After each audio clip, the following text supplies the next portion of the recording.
tenés el del caso de Nisman, sí, tenés el de Bursaco, ¿no? Y esto me lleva a la primera pregunta, ¿no? Porque Nisman lo sacás casi al toque del caso. ¿Cuánto tiempo después? Bueno, no saludé, buenas Sí. tardes para todos, gracias por estar acá. Sí, efectivamente, el libro de Nisman es el primer libro que sale, sale a los 9 meses de la muerte del fiscal, y eso era, Eduardo, todo un problema periodístico, ¿no? Porque ¿qué contás a los 9 meses y qué contás cuando hay una causa abierta y un misterio abierto? Y bueno, ahí había todo un desafío periodístico de elegir de qué manera o qué narrativa iba a tener la investigación, sobre todo para no hacer pavadas y efectivamente que el libro no quedara, mejor dicho, viejo a los pocos meses, ¿no? Así que ahí me propuse investigar algo que era inevitable que se modificara, que era qué había hecho Nisman en los últimos 9 días previos a la muerte. Eso no iba a cambiar en nada. Pero yo sentía que esos 9 días previos podían darnos algunos indicios de qué estaba pasando en la vida de Nisman, de cómo era su presente, ¿no?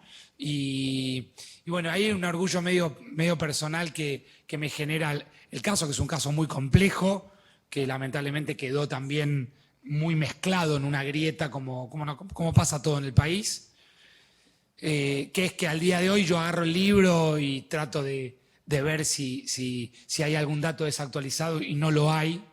El libro tiene mucho de las primeras... me acuerdo y me agarra dolor de panza. Las primeras 6.000 fojas que leí de ese expediente. Y también ahí me parece que hay un camino respecto, ¿no?, a la causa Nisman, que es que lo que verdaderamente se escribió en el expediente al principio tuvo mucha fuerza en tanto a lo que pasó. Después se agregaron cosas que no tenían mucho sentido, que ya tenían más que ver con lo político. Yo me propuse un poco eso, ¿no? Es un recorrido de los últimos 9 días y hay un par de como dicen los pibes y las pibas más jóvenes, un par de flashbacks a otras historias de Nisman que le permitieran justamente al lector tener un perfil de quién era Nisman y una reconstrucción de lo que había pasado en esos 9 días, ¿no? Claro, porque después saltás con el caso Bursaco, que es el FIFA Gate, para aquellos que puedan entender. Y ahora, ¿por qué algo histórico y por qué Walsh?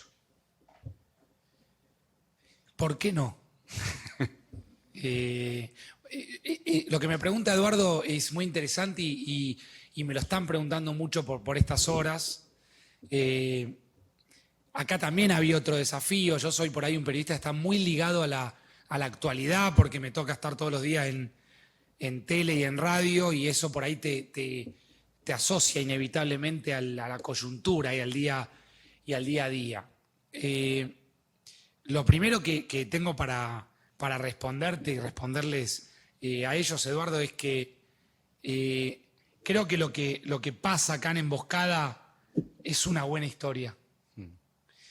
Es una historia digna de ser investigada, olvidándonos de quién era Walsh. Y yo creo que últimamente estamos perdiendo un poco la capacidad de contar buenas historias. Muy preocupados por todo lo que está sucediendo con esto que alguien llamó la grieta, que para mí es más que nada una gran confusión en la que el país queda un poco paralizado. El periodismo está perdiendo la capacidad de contar buenas historias. Seguramente no nos vamos a poner a repasar ahora, pero si yo le digo a los chicos las últimas 4 o 5 grandes investigaciones periodísticas hechas, y ahí empezamos a perdernos, porque últimamente ni en la tele, ni en la radio, ni los diarios están preocupados en contar buenas historias, sino que están más preocupados en ver quién tiene más razón, en ver quién pelea más por hablarle también a audiencias que quieren poner la radio, poner la tele como espejos para decir yo pienso esto. Entonces yo creo que tal es bueno, entonces pongo al periodista que me dice tal es bueno, y yo estoy en mi casa y eso es una mierda. Y entonces yo creo que Emboscada era una buena historia para explorar.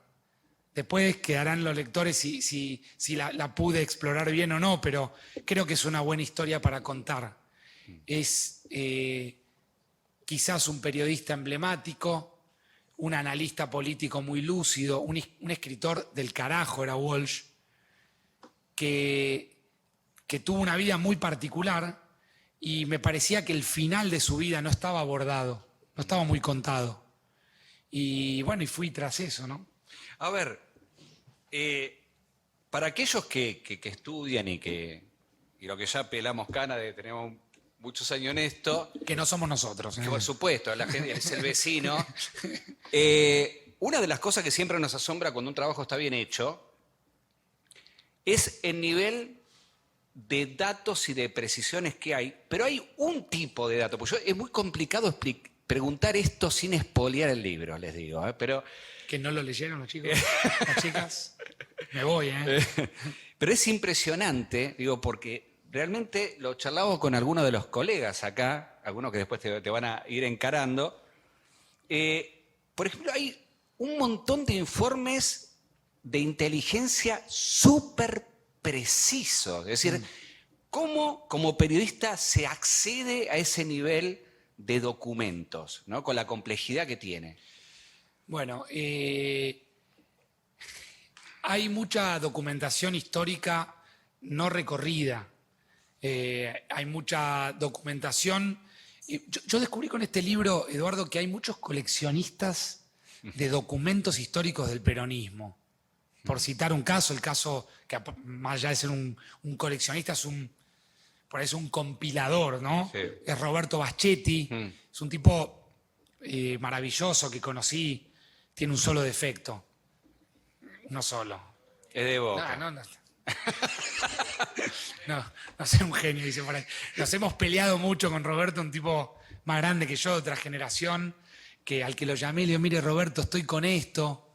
Y lo primero que me pone, vos sos gallina. Parale, no tiene nada que ver. Y pegamos ahí eso que pasa o que debiera pasar con lo lindo del folclore del fútbol. Y eso me ayudó un poco a entrar. Roberto es un tipo que compila mucha información, muchos documentos. Y bueno, y algo fui accediendo por él. Hay mucho en bibliotecas, que eso es algo que a veces los periodistas nos cuesta ir un poco a las bibliotecas, a las hemerotecas. Las cosas están ahí, hay que ir a buscarlas, hay que ir a encontrarlas, hay que tener mucha obsesión por hallarlas, pero están. Muchas de las cosas, muchos de los informes de inteligencia, los informes políticos que producía la organización Montoneros, están. Quizás a veces alguno te sirve para una cosa u otro te sirve para otra. Walsh también produjo varios de estos informes en el final de su vida. De hecho, en el verano de 1977, él desarrolla 5 textos de una crítica muy fuerte a la conducción nacional de Montoneros. Yo a veces miro las caras para ver dónde estamos parados generacionalmente. Sí. Y a mí me parece espectacular que haya generaciones de pibes y pibas tan jóvenes interesados por este tema. Y requiere para mí, por ahí para Eduardo también, de un esfuerzo intelectual muy grande entender lo que pasaba en el país en los 70. Porque para nosotros es impensado. Es impensado desde todo punto de vista, desde nuestras libertades, de nuestros pensamientos, desde las ganas tengo ganas de militar pañuelo verde, voy y milito pañuelo verde, tengo ganas de militar en el radicalismo, voy y milito en el radicalismo. Bueno, todo eso era impensado en los 70. Las organizaciones políticas que en ese momento dominaban por ahí la escena más juvenil o más de militancia estaban prohibidas. Montoneros pasa a la clandestinidad en el 74. El clima del país era un clima muy rancio. Eduardo, que es un analista, lo puede ampliar. Entonces, siempre me parece importante ubicarnos en el contexto de la época, ¿no? Es imposible pensar una investigación periodística sin ubicarnos en el contexto de una época. Y bueno, esa época que nosotros no vivimos, yo no viví, yo nací en el 79, es una época muy compleja. Y también había algo que me picaba como un desafío de decir, también otras generaciones podemos contar la época, porque inevitablemente la memoria colectiva, dentro de 120 años, ¿alguien va a escribir sobre Montoneros? Claro. Dentro de 200 años alguien va a seguir explicando lo que pasó en los 70 en el país y en otras épocas. Entonces, me parece desde ahí muy importante tratar de entender la época, ir a buscar las fuentes de la época, que son los documentos que mencionaba Eduardo y que son otro tipo de fuentes, pero siempre ubicándonos en un contexto temporal. Ustedes también pueden escribir de la época. O sea, la época no se la compró nadie. De hecho, sería súper interesante que pibes o pibas que hoy tienen 20 años o 30 años puedan tener una mirada de lo que pasó en el país. Me parece que, bueno, eso es interesante, ¿no? A ver, abrimos una serie de preguntas a aquellos que deseen hacer aquí. ¿Cómo estás? Mi nombre es Zoe. Quería preguntarte, yo no puedo dejar de pensar cuando hablas de esto, ¿qué rol tiene la decepción? Porque si vos estás planteando toda una investigación, a veces te puede pasar que no tenés un dato o algo y que no podés seguir. ¿Cómo vos manejás ese tema? Qué buena pregunta. El libro es una gran decepción. Es una investigación incompleta, es una investigación abierta y convivo con esto que Zoe plantea, que es muy interesante, que no escondo, inclusive creo que se desprende un poco, sobre todo en el final del libro, esta decepción, lógicamente, de que se trate de una investigación incompleta. Eso en términos personales. En términos más de lo que creo que a ustedes también les interesa mucho, de la metodología periodística, la decepción es un motor alucinante para ustedes, para frustrarse y darse cuenta que hay que levantarse y que de repente esta mujer, que era la que había declarado en el juicio, no me quería atender, tiene 85 años, vive en Lima, en Perú. Lucy, ¿no? Lucy. Y me cortó y sonó. ¡Tú! Y güey, fue una decepción tremenda. Y llamé al editor y le dije, che, este libro no lo hago. No tiene sentido. Y ahí hay que reponerse y hay que ir ahí no me quiero poner muy psicoanalítico porque me toca el lunes que viene a mí. Pero ahí hay entre la decepción y el deseo un coqueteo permanente que ustedes creo y me encantó cuando Eduardo los llamó colegas, porque yo creo que los que estudian periodismo son colegas, no son estudiantes de periodismo. O sea, esta cosa ustedes están acá y tienen la misma curiosidad que tengo yo, que tiene Eduardo, y les pica el bichito como a nosotros. Si no, no están sentados acá un martes a esta hora con todas las cosas lindas que hay por hacer, como por ejemplo tomarse un bermucito en Los Galgos. Entonces, ahí hay una cosa entre la decepción y el deseo que tienen que ir ahí, que tienen que ir de la mano. Como decía el Carpo, nadie como ir juntos a la par. Bueno, ahí te decepcionás, pero deseás. Te decepcionás, pero le mandás un WhatsApp. Te decepcionás, pero buscás en aerolíneas si hay un vuelo barato para ir a Lima y a qué, porque no hay dirección de Lucy. Y Lucy atendió. Entonces ahí hay algo que que ahí hay un sistema periodístico, no sé si es muy académico esto, pero de cabeza dura que ustedes tienen que perseguir a muerte. A muerte. No, impresionante. Te quería preguntar porque vos sacaste 2 libros de hechos ¿Cómo muy... es tu nombre? Valentina. Valentina. Muy fuertes como el de Moscada y el de Nisman. Y si en algún momento te paraste a pensar en dónde me estoy metiendo, como que frenaste y dijiste, che, estoy tocando temas muy fuertes. Mirá, yo te podría en este momento decir sí, pero la verdad que este es el camino que ustedes van a recorrer. Por supuesto no es un camino peligroso. Hay que meterle para adelante y alguna vez han pasado algunas que otras cosas, pero que no hacen que uno que merme con esta idea. Imagínate que estábamos hablando hace un rato de cómo se hacía periodismo en otra década. Hoy es fácil. Hoy escribimos lo que queremos, decimos lo que queremos y no estamos en ninguna lista de desaparecidos. Y este libro está un poco en el comienzo dedicado a los 110 periodistas desaparecidos que hubo durante la dictadura cívico-militar. Entonces, desde ese lugar, ponernos en una posición de riesgo, ya hacemos demasiado show con otras cosas.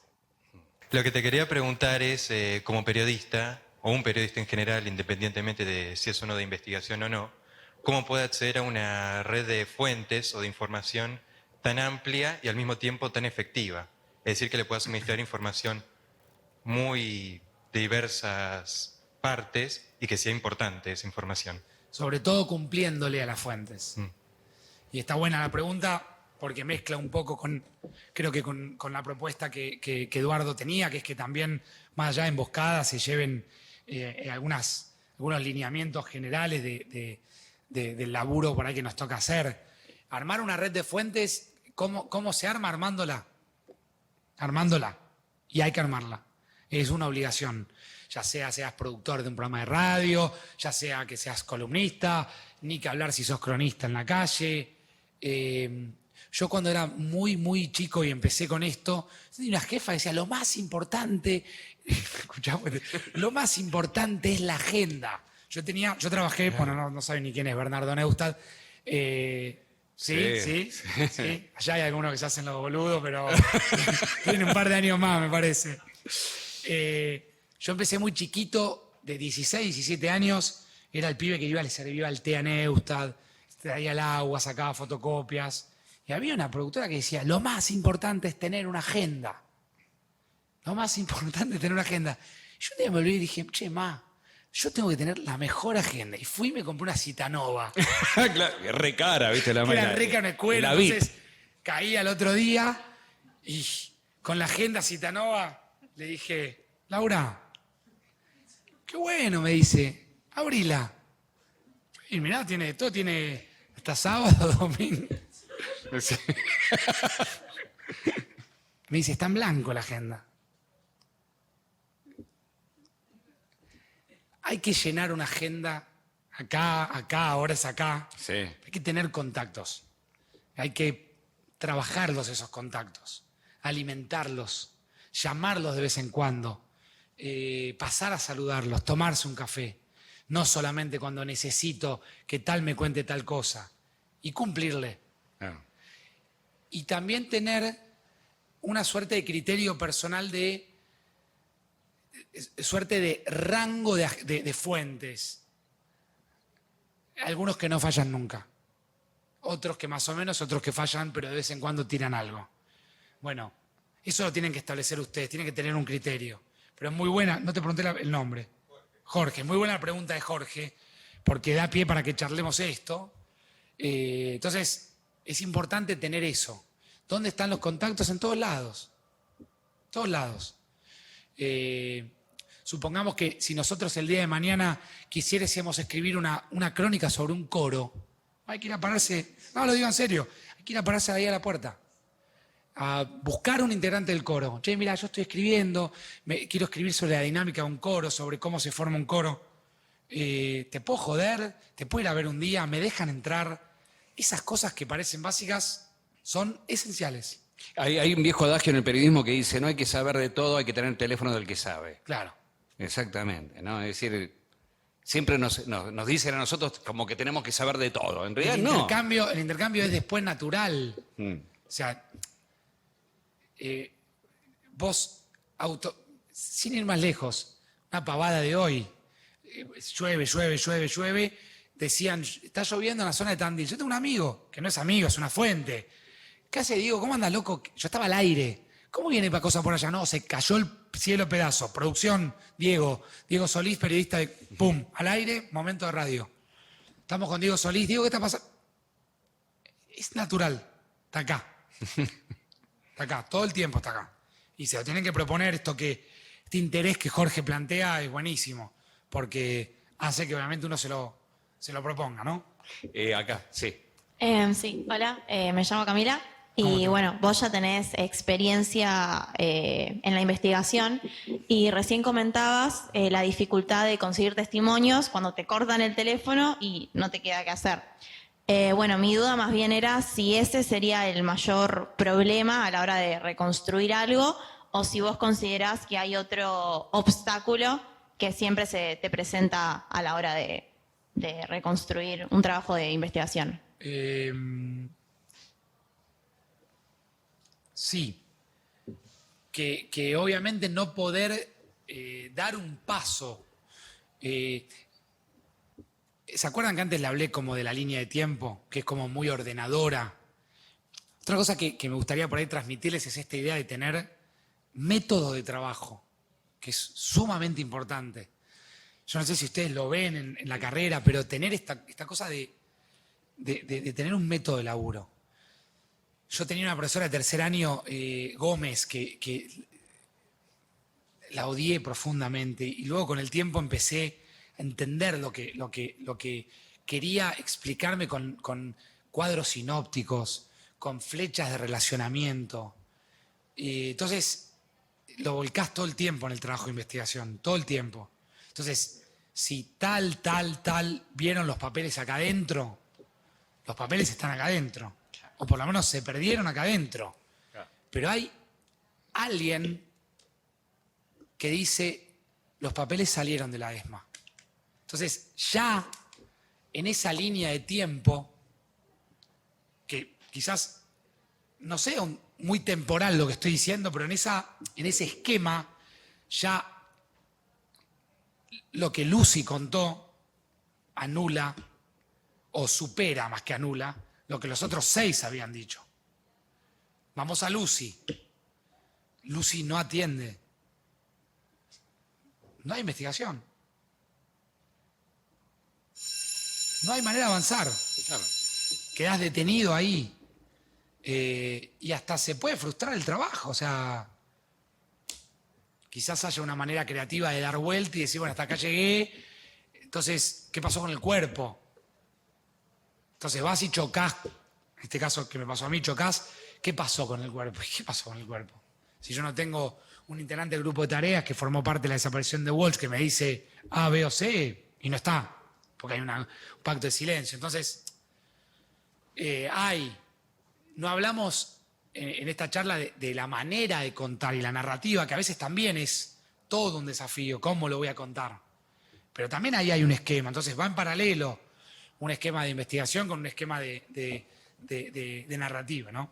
Bueno, de paso, ya para despedirnos, porque más que nada por cuestiones de horario, te quiero contar que hay un grupo de tercero de periodismo. ¿Están acá? Hay algunos por ahí, sí, ahí están, que están haciendo un trabajo de nuevo periodismo, escritura, me tiran a mí, tienen esa desgracia también a mí, en escritura de estilo nuevo periodismo, sobre algún fragmento o alguna parte de la vida de Walsh, ya entregaron las escaletas y todo, y justo salió todo tu libro y dijimos, qué bien que viene, una de esas personas te va a detener ahora unos minutos Bárbaro, no hay problema. para sumarte. Mirá, sobre esto digo algo corto. A mí me parece, cuando uno lee Operación Masacre, de vuelta, no hay manera de que no lo lean. Sí. Walsh establece con el lector, y ahora después lo profundizamos, algo que a mí me parece sumamente importante, que es un pacto de verdad. Por eso el lector no lo suelta. Por eso el lector lo acompaña, lo banca, y la obra de Walsh trasciende a 45 años de su muerte y a 65 años de Operación Masacre. Estamos hoy acá en una escuela de periodismo hablando de eso. Porque Walsh establece un pacto de verdad con el lector. Ese pacto de verdad del que yo creo que se ha perdido por completo en los medios en términos generales, es aquel que le dice al lector todo lo que sabe y absolutamente todo lo que sabe y averiguó, pero, y acá vuelvo a Zoe, también les transmite al lector las decepciones de no encontrar algunas cosas. Porque hay ahí una búsqueda ética y estética de Walsh. Entonces, Walsh relata en Operación Masacre una reunión que se da en un lugar y cuenta que Eduardo llegó primero, ahí hay un dato, que Facundo llegó segundo y que, invento, ¿no? Esto no es Operación Masacre, y que por lo mojado de su ropa afuera llueve, y que Jorge llegó tercero, pero no se sabe de dónde llegó. Y lo dice, y lo cuenta. Sé de dónde viene Jorge, sé de dónde viene Facundo, perdón, sé de dónde viene Eduardo, sé de dónde viene Facundo, pero no sé de dónde viene Jorge. Y no tiene empacho en contarlo. Ese pacto de verdad que lo maneja Walsh de una manera maravillosa, es muy potente y es muy interesante y es muy ético y es muy estético también por parte de él. Muchas gracias, ¿eh? Gracias por tu participación.